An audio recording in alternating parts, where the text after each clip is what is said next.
Hey guys, Adam Trigger here, WagerTalk.com. It is Tuesday, and I'm here with a free Major League Baseball pick for tonight. But first, I want to tell you about a special I have up on my page at WagerTalk. It's the rest of my baseball season for just $2.99. It comes out to about $2.25 per day, and hopefully we keep rolling. I am 11-1 in my last 12 Major League Baseball plays, including a winner on the Angels last night. I'm 18-2 in my last 20 baseball plays overall. We are finally heating up, and it's been a great run. Hopefully we can continue that through the All-Star break and then through the second half, which you can get all on that one package over on my page at wt.buzz/AT. Also, like and subscribe so we can continue to bring you these free Major League Baseball picks all season long. Tonight, we're headed to the Rocky Mountains. We're going to talk about Dodgers and Rockies, and guess we're going to continue the discussion with this, on this 4-game series that we started on yesterday's episode of First Pitch. I guess big picture here for me, I do think there's some value on the Rockies in this series. Now, yesterday, I was very quickly scared off by how trendy of a dog the Rockies were.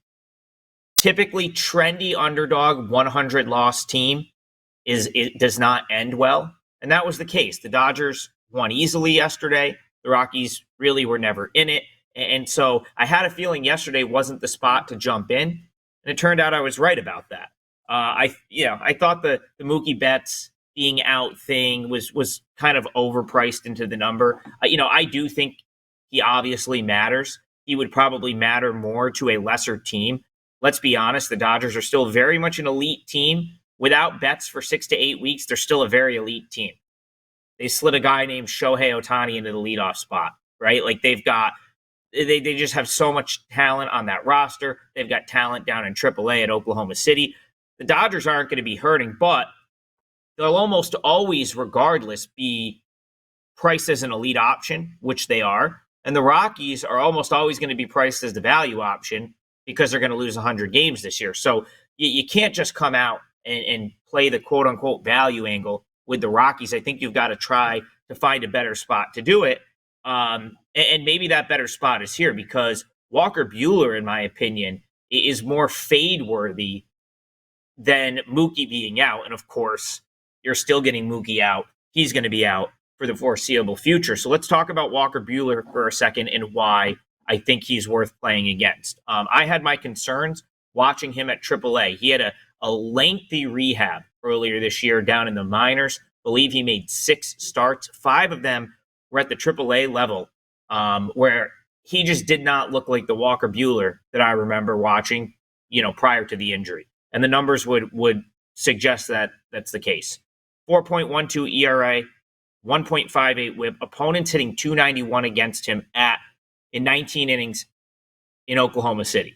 Now, you got to take that with a grain of salt, especially when guys are down there for rehab for a long period of time. Typically, it's less about the numbers. It's more about getting your feel back, building your arm back up. So I tend to not put a ton of stock into the numbers. I try to trust more or less what I'm seeing. But now we are 7 starts in to Buehler's 2024 season with the Dodgers, and it looks like my concerns are valid. 4.64 ERA, 1.45 WHIP. This is now going on about a month and a half at the big league level. So you give someone a pass for the first couple starts, but again, we're 7 starts in. The less than 1 strikeout per inning pitched is very concerning to me. And he's given up 3 or more earned runs in 6 of his 7 starts.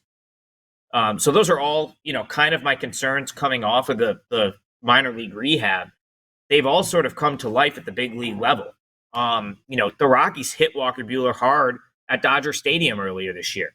And the Rockies have hit Buehler harder than most teams, if you will, his entire career. I mean, he's got a 4.19 ERA in 17 starts against the Rockies. The majority of those starts came when he was throwing flames before the kind of season-ending surgery and comeback. So, it's not like he's always just dominated the Rockies. He hasn't always pitched well at Coors.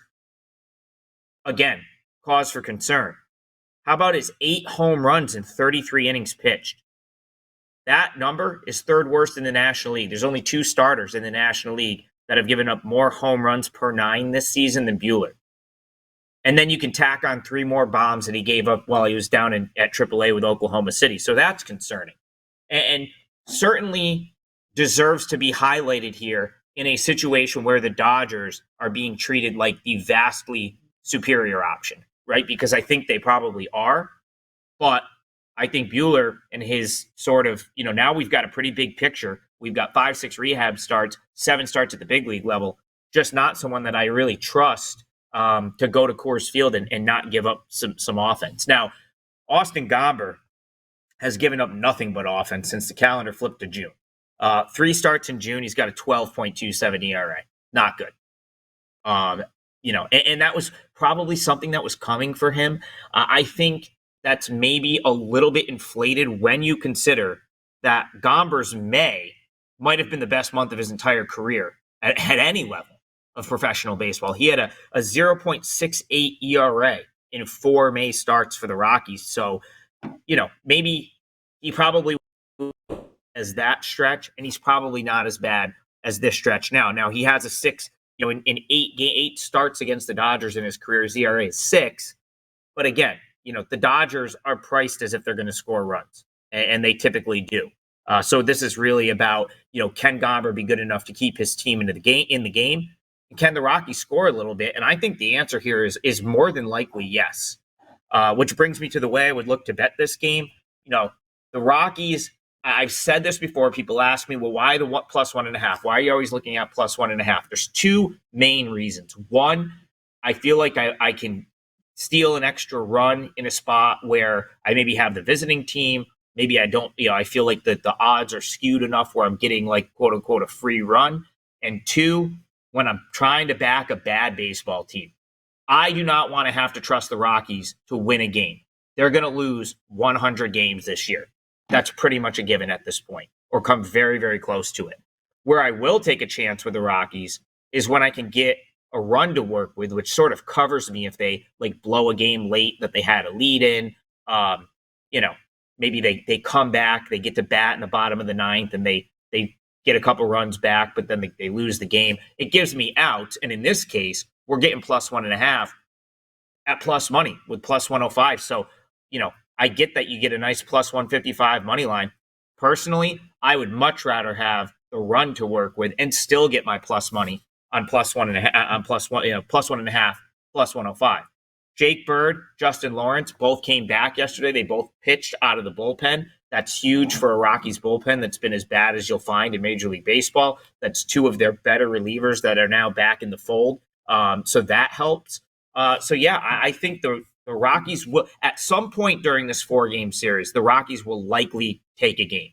If you look at their home road splits, they're such a better team at home that it would be surprising to see them get swept in a 4-game set, especially, kind of after the Dodgers lose bets and whatnot. So the question is, where is that win coming? I think there's a chance it comes here. If it doesn't, maybe we stay within the run and get the money anyway. But the Rockies, I think, have a very good chance tonight, a much better chance than last night. I think the betting public might have missed the boat if they're not coming back tonight, because this is the far better spot to fade the Mookie-less Dodgers, if you will. Rockies +1.5, +105. There's far worse bets you can make on Tuesday. If you want my absolute best bet for Tuesday, the one I'm putting my 11-1 MLB run on the line with, that's a 4% play. That's up on my page at wt.buzz/AT. But better yet, just go take advantage of that crazy special they put up. Comes out to about $2 a day and gets you the rest of my Major League Baseball season for a very low rate and something that won't be around forever. So that special won't be up for very long, and you should take advantage of it now. wt.buzz/AT. Like and subscribe. Hope everyone has an awesome Tuesday. We'll talk to you soon.